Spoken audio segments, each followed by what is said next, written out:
እንግዲህ ስለ ዲክላሬሽን ዲክሌር ስናደርግ ታክሶቻችንን ኮንሰፕቱን እንግዲህ አይተናል።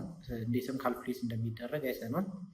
እስቲ አሁን ፕራክቲካሊ እንዴት ነው ዲክሌር የሚደረገው የሚለውን ነገር ትንሽ በስክሪንሻቶች የተደገፈ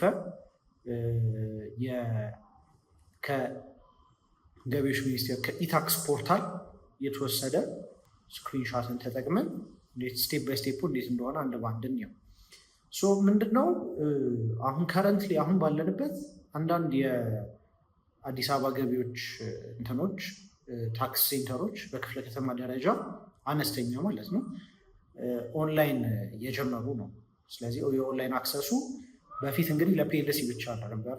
አሁን ደግሞ ኦንላይን አክሰስ እየተስፋፋ ነው ማለት ነው። ስለዚህ አትሰም ፖይንት ሁላችንም ወደዚህ መግባታችን አይቀርም። አነስተኛ ነጋዴም ሆነን ፒኤልሲ ሆነን ሁላችንም ኦንላይን መጠቀማችን አይቀርም። ስለዚህ ዋና ቤዝ ያደረግኩት ይህንን ዲክላሬሽን ስንሰራ በፒኤልሲዎች የምንጠቀም የነበረው በኦንላይን አሁን ጀነራሊ ስለምንጠቀመው ማለት ነው። እንደሚታወቀው እንግዲህ ዩዘርኔም እና ፓስወርድ ይሰጣል። ዩዘርኔም እና ፓስወርዳችን ከተሰጠን በኋላ መጀመሪያ ሎጊን ስናደርግ ምንድን ነው የምናገኘው? እቺን ፔጅ እናገኛታለን ማለት ነው። በስተ ቀኛችን እዚሽ ጋር ያለችው እንደምታዩት ሆም፣ ታክስፔየር ሰርቪስ፣ ሜሴጅ ሴንተር፣ ቫሊዲቲ ቼክ፣ ታክስፔየር ኢንፎርሜሽን፣ ቼንጅ ፓስወርድ እና ሄልፕ የምትል ፓርቶች አሉ። ሆም ላይ ነው አሁን ያለ። አሁን ዲክሌር ማድረግ እቺ እንደ ዳሽቦርዳችን ነች እዚሽ ጋር የምታገለግለን። እቺ ዳሽቦርድ ምንድነው? ታክሶቻችንን የት ዲክሌር እያደረገን እንደሆነ ግብራችሁን እንዴት እየሄደ እንደሆነ ከዛ በተጨማሪ ደግሞ የታክስ አይነት ያሉብን ዴድላይኑ መች እንደሆነ እና ከዚሁ ደግሞ ፋይል እንድናደርግ የመሳሰሉት ነገሮች እዚህ ላይ አለ። ወደ ታች ወረድ ደግሞ ካለን አካውንት ባላንሶቻችንን ደግሞ ያሳየናል ማለት ነው። አሁን ለምሳሌ ይሄ ካምፓኒ ኤክሳይዝ ታክስ ላይ በ7,000 ብር ያህል ክሬዲት አለው። ከዛም በኋላ የፔንሽን ላይ ደግሞ 8,700 ብር ያህል ደግሞ ክፍያ አለበት። ስኬጁል ኤ መንዝሊ 12,000 ብር አካባቢ ክፍያ አለው እና ስኬጁል ሲ ኖርማል ወይም ደግሞ የአመታዊ ክፍያ ደግሞ ወደ 76,000 ብር አካባቢ ክፍያ እንዳለበት እዚህ ጋር ያሳያል። ፋይናሊ ሰመራይዝ ተደርጎ ደግሞ አካውንት ባላንሱን ያመጣልናል ማለት ነው። ስለዚህ መጀመሪያ ዲክሌር የምናደርገው ጋር ለመሄድ ምንድን ነው ታክስ ፔየር ሰርቪስ የምትለዋ ላይ እንመጣና ክሊክ እናደርጋለን ማለት ነው። አሁን እቺን ስትጠቀሟት አንድ ላይ እቺን ከፍቷቸው ኮርሱን ከፍታችሁ ጎን ለጎን ደግሞ ኦንላይኑን አክሰስ ካላችሁ አካውንታንት ወር ደግሞ ቢዝነስ ባለቤት ከሆናችሁ ጎን ለጎን ካደረጋችሁት የተሻለ ነው። ዛሬ የምናየው ሜንሊ ቫት ዲክሌር እንዴት እንደሚደረግ በአሁኑ የምናየው ማለት ነው። እዚች ጋር ሰከንድ ፔጁ ሄዱ ታክስ ፔየር ሰርቪስ ስንል ይዘረዝርልናል። የሚዘረዝርልን ምንድን ነው? የድርጅት የሚመለከተው የግብር አይነቶችን እዚህ ጋር የሚያመጣለን ማለት ነው። ይሄ ድርጅት እንግዲህ ምን ይመለከተዋል? ኤክሳይዝ ታክስ ማሳወቅ አለበት። ይህ ካምፓኒ ኤክሳይዝ ታክስ የሚያሳውቅ ከሆነ ምንድን ነው የሚያመላክተው? ሞስዋሊ ለግዠሪ አይተሞች ይሸጣል ኦር ደግሞ ሃርምፉል ነገሮችን ሊሸጥ ይችላል። ለምሳሌ እንደ አልኮል እንደ ሲጋራ ምናምን ነገር እየሸጠ ሊሆን ይችላል። ኢዘርዌይ ኦር መኪና እየሸጠ ሊሆን ይችላል። ኢዘርዌይ ኤክሳይዝ ታክስ የሚጣልባቸው የአይተም አይነቶች ላይ ነው በመሸጥ የሚተዳደረው ማለት ነው። ይሄ ፒኤልሲ ምንድነው? ኤክሳይዝ ታክስ አለ።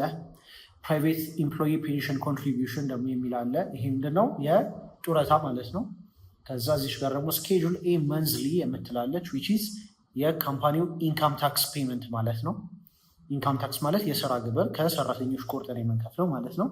ስኬጁል ሲ ኖርማል አመታዊ ማለት ነው። አኑዋሊ ዲክሌር የምናደርገው በየአመቱ የፕሮፊት ታክስ ፔመንታችን ማለት ነው። ወረቡ ዲክላሬሽን። ከዛ ተርኖቨር አለ። ተርኖቨር ያው ሁሉም ድርጅት እንግዲህ ሲጀምር ተርኖቨር ቲኦቲ ሆኖ ነው የሚጀምረው። ቲኦቲ ዲክሌር የሚደረግበት አካውንት ሁሉም ሰው አለ። ከዛም በኋላ ምን አለ? ቫት ደግሞ አለ። የቫቱ ቫልዩ አድድ ታክስ ተብሎ ይቀመጣል። ፋይናል መጨረሻ ላይ ደግሞ ዊዝሆልዲንግ ደግሞ አለች። አሁን እዚሽ ጋር ትንሽ ፖይንት አውት ለማድረግ ያህል አይተነዋል በፊት ኮርሱ ላይ ዊዝሆልዲንግ ታክስ ስፔሲፊክ ድርጅቶች ናቸው ዊዝሆልዲንግ ታክስ እንዲሰበስቡ የሚፈቀደው። አንደኛ ፒኤልሲዎች ነው። ኤኒ ፒኤልሲ ዊዝሆልዲንግ ታክስ የመሰብሰብ ግዴታ አለበት። ዊዝሆልዲንግ ታክስ ኤጀንት ይሆናሉ። ሰርተፍኬቱ ሚኒንግ ደረሰኙን እንዲያሳተሙ ይገደዳሉ። ይቆርጣሉ ማለት ነው። 3% ወር 30% የመቁረጥ ግዴታ አለባቸው። ህጉን እንግዲህ አይተነዋል። ይሄ ካምፓኒ ፒኤልሲ እስከሆነ ድረስ የመቁረጥ ግዴታ አለበት ማለት ነው። ከዛ በተጨማሪ ዊዝሆልዲንግ ታክስ ማን ነው የሚከፍለው? ኦር ደግሞ ዳይሬክትድ የሚሆነው 3 ዓመት ተከታታይ 10 ሚሊዮን ብር በላይ ሬቨኒው ያስገቡ ሶል ፕሮፕራይተሮች ወይም ደግሞ የግለሰብ ነጋዴዎች ዊዝሆልዲንግ ታክስ እንቁረጥ ብለው ሪኩዌስት የማድረግ መብት ደግሞ አላቸው ማለት ነው። ዊዝሆልዲንግ ታክስ ያለችው እቺ ለምንድን ነው? ፒኤልሲ ስለሆነ ነው ድርጅቱ። ምን እናደርጋለን? እዚሽ ጋር የፕላስ ምልክት እንግዲህ እዚህ ጋር ሁሉም ጋር አለ። ቫት ላይም እዚሽ ጋር ፕላሷን እንጫናታለን ማለት ነው። ፕላሷን ስንጫናት ምንድን ነው የሚያመጣለን? እዚች ጋር ያለውን ይዘረዝርልናል ማለት ነው። ከላይ ያለው ፕላስ ስንጫን ዴቱን ይዘረዝርልናል። ፌብሩዋሪ 2025፣ ጃንዋሪ 2025፣ ዲሴምበር 2024 እያለ ይዘረዝርልናል ማለት ነው። እዚሽ ጋር እንደምታዩት አሁን ዲሴምበር 2024 ፋይልድ ነው፣ ጃንዋሪ 2025 ደግሞ ፋይል ነው ይለናል። ስለዚህ አሁን ያለንበት የታክስ ፔሪድ አምልጡም ከሆነም ፋይል ነው ይለናል። ዲክሌር የሚደረግበት ታይም ላይም ከሆነን ደግሞ ፋይል ነው የሚለን። ስለዚህ በዚህ ኬዝ አሁን ምንም ያመለጠን ነገር ስለሌለ ምንድነው የምንለው? ጃንዋሪ 2025 ላይ ፋይል ነው እንላለን ማለት ነው። ምክንያቱም ይሄ አሁን የጥር ወር ዲክላሬሽን ስለሆነ። ስለዚህ እቺን ክሊክ ስናደርጋት ደግሞ ምንድነው የሚያመጣለን? እቺኛው ማንዳቶሪ ፊልድስ ምናምን የሚለው ላይ ወደዚህኛው ፔጅ ደግሞ ይወስደናል ማለት ነው። ስለዚህ እቺ ፔጅ ላይ ምንድነው የሚያሳየን? 5፣ 10 እያለ ቁጥሮቹ አሉ። ከዛ ማንበብ ነው። 5 ቁጥር ምን ይላል? ታክሰብል ሴልስ / ሰፕላይስ ይለናል። ስለዚህ ይሄ ምንድነው? ከቫት በፊት ያሉት ሽያጮቻችን ማለት ናቸው። ስለዚህ ሌሴ 115 ብር ከሆነ የወሩ ሽያጫችን ቫቱ 15%፣ 15 ብር፣ 100 ብሩ ደግሞ ከቫት በፊት ያለው። ስለዚህ እዚች ጋር ምንድን የምንከተው? ከቫት በፊት ያለውን ዋጋ የምንከተው ማለት ነው። ከዛ ቫቱን አውቶማቲካሊ ካልኩሌት ያደርግልናል። ከዛ ወደ ታች እንወርድና ምን አለ? ሎካል ፐርቼዝ ኢንፑትስ ደግሞ የምትል አለች። አሁን እያንዳንዱ ማየት እንችላለን። አሁን 1 by 1 ስንጠቅሳቸው ቫቱን ታክሰብል ሴልስ ካልኩሌት ያደርግልናል። ለመናገር ያህል ሌሎቹን እንገባባቸዋለን፣ ግን ኦን መንዝሊ ቤሲስ ብዙ ጊዜ ድርጅቶች ላይ ሎካል ፐርቼዝ ኢንፑቶች አሉ። ማለት እቃ ገዝተን ነው የምንሸጠው፣ ኮስቶቻችን ማለት ነው። ኦር እነሱ ናቸው። ኦር ደግሞ እዚች ጋር ቫት ኦን ጀነራል ኤክስፔንስ ኢንፑትስ የሚለው ነው የምናስገባው ማለት ነው። ጀነራል ኤክስፔንስ ኢንፑትስ ፐርቼዝ የሚለው ከተነው ቫቱን ካልኩሌት ያደርግልናል። ይህም ማለት ነው አሁን ሎካል ፐርቼዝ ኢንፑትስ እንዳልኩት እችኛዋ ፓርት ማለትም 100 ቁጥር ማለት ነው። 100 ቁጥር የድርጅቱ ኮስቶች ሊሆኑ ይችላሉ። ኮስቶቹ አሁን ለምሳሌ ኦፊስ ውስጥ ከሆነ ያለ ነው የኦፊስ ወርክ ከሆነ ስራችን ሜቢ የኦፊስ ሰፕላዮች ሊሆኑ ይችላሉ። ወረቀት፣ ስቴሽነሪ አይተሞች ምናምን ነገር ሎካል ፐርቼዝ ኢንፑት ውስጥ እንከተዋለን ማለት ነው። ጀነራል ኤክስፔንስ ውስጥ ደግሞ ምንድን ነው የምንከተው? የሬንት ክፍያችንን ቫት ስላለው ማለት ነው። የሬንት ክፍያ ሊሆን ይችላል። ሌላ ብዙም አፕላይ ሊያደርግ የሚችሉ ነገሮች አሉ፣ ግን የጀነራል ኤክስፔንስ ውስጥ እሱን ነው የምንከተው። ስለዚህ አሁን መሀል ላይ ያሉት ደግሞ ምንድን ናቸው፣ ምንነታቸው ምንድን ነው የሚለውን ነገር ስናይ ዜሮ ሬትድ ሴልስ ኦር ሰፕላይስ የሚለው ላይ ምንድን ነው ቫት ዜሮ የሆኑ ሽያጮች ካሉ፣ ለምሳሌ አንዳንድ ስራዎች ፎር ኤግዛምፕል ፋርማሲዎች ምንድን ነው ፋርማሲዎች ኮስሞቲክስም ይይዛሉ መድኃኒትም ይይዛሉ አይደለም። ኮስሞቲክስ ሲሸጡ 15% አድ ማድረግ አለባቸው። መድኃኒት ሲሸጡ ግን ቫት ኤግዜምፕት ዜሮ ነው ማለት ነው። ስለዚህ እዚች ጋር ዲክሌር ሲደረግ ምንድን ነው የሚገባው? ታክሰብል ሴልሱ ላይ ኮስሞቲክስ የተሸጠው አማውንት፣ እዛም በኋላ ዜሮ ሬትድ ደግሞ የሚለው ላይ መድኃኒት የሸጡትን አማውንት ደግሞ ያስገቡታል ማለት ነው። ኦር ደግሞ ትራንስፖርቴሽን፣ ይሄ የትራንስፖርቴሽን አገልግሎት የሚሰጡ ድርጅቶች ላይ ሴም ቲንግ ታክሰብል ሴልስ ቫት ያለው የላቸው፣ ነገር ግን በዜሮ ግን ዲክሌር ያደርጋሉ። ዜሮ ሬትድ የሆኑ ሴሎች ግን አላቸው። ስለዚህ እሱን ይከታሉ። ከዛ በተጨማሪ ምን አለ? ሰርቪስስ ኦር ሰፕላይስ ሰብጀክት ቱ ሪቨርስ ታክሴሽን ተመላሽ ካለን ወይም ደግሞ ከዚህ በፊት ስህተት ፈጥረን ሪቨርስ ይደረግልን ይመለስልን የሚሉ ካሉ እዚህ ውስጥ እንከተዋለን። ከዛ በተጨማሪ የሌላው ኢምፖርታንት የሆነ ምን አለ? ሎካል ፐርቼዝ ካፒታል አሴትስ ማለት የካፒታል ኤክስፔንዲቸሮች ማለትም እንደ አሴት እንደ ፊክስድ አሴት ለመያዝ የምንገዛቸው ንብረቶች እዚህ ውስጥ ደግሞ እናካተዋለን ማለት ነው። ከዛ በተጨማሪ ኢምፖርትድ ካፒታል አሴት ደግሞ ካለ ኢምፖርት ያደረግነው ቫት ያለበት አይተሞች ደግሞ እዚህ ውስጥ እንከታቸዋለን። ከዛ እንደዚህ እያለ ወደ ታች እንወርዳለን ማለት ነው። ሶ ፋይናሊ አሁን ምን አለ? አውቶማቲካሊ ካልኩሌት ካደረገው በኋላ ሴልሳችንን ከተናል። ጀነራል ኤክስፔንስ ከሆነ ጀነራል ኤክስፔንስ ላይ፣ ሎካል ፐርቼዝ ኢንፑት ከሆነ ሎካል ፐርቼዝ ኢንፑት ላይ ከተነዋል ማለት ነው።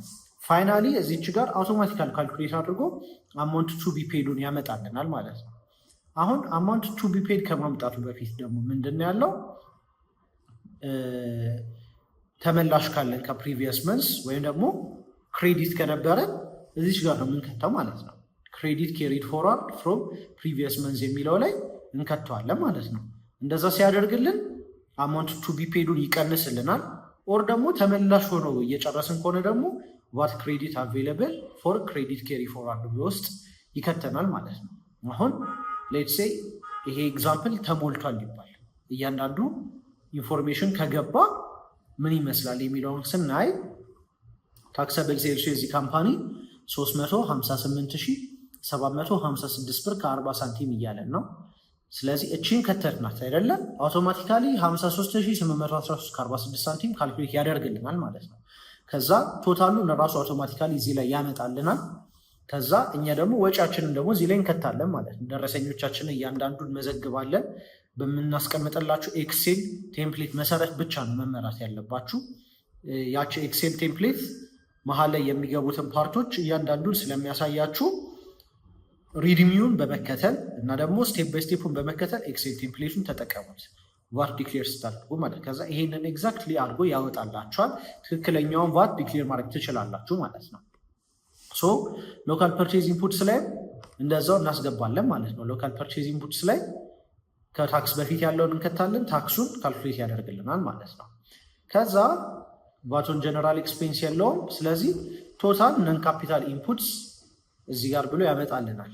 ከዛ ሲያቀናንስልን ቫት ዲው ፎር ዘ መንዝ በዚህ ወር የሚከፈለው የቫት አማውንት ስንት ነው የሚለውን ነገር አቀናንሶ በዛው በምናውቀው የቫት ካልኩሌሽን መሰረት እዚች ጋር ያመጣልናል ማለት ነው። ከዛ አሁን እዚች ጋር ምን ኢምፖርታንት ስቴፕ አለች?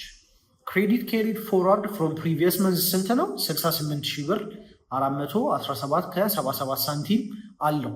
ከበፊት ወር ወደዚህ የተሸጋገረው ክሬዲት ማለት ነው።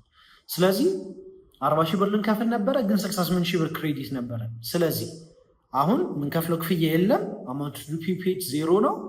ስለዚህ ክሬዲት ቫት ክሬዲት አቬይለብል ፎር ክሬዲት ኬሪ ፎርዋርድ ወደፊት የሚሸጋገርልን ደግሞ የተመላሽ አማውንት ስንት ነው? 28,050 ብር ከ71 ሳንቲም ይሆናል ማለት ነው። ስለዚህ ቤዚክሊ የቫት ዲክላሬሽን ፕሮሰስ ይሄ ነው። ሲምፕል ራሳችሁ ልታደርጉት የምትችሉት ነው። አሁን ምንድን ነው ግን ኤክሴል ውስጥ ስትጠቀሙ ዩኒት ፕራይስ፣ ኳንቲቲ የመሳሰሉት ነገሮች ዌብሳይቱ ላይ ያመጣላቸዋል።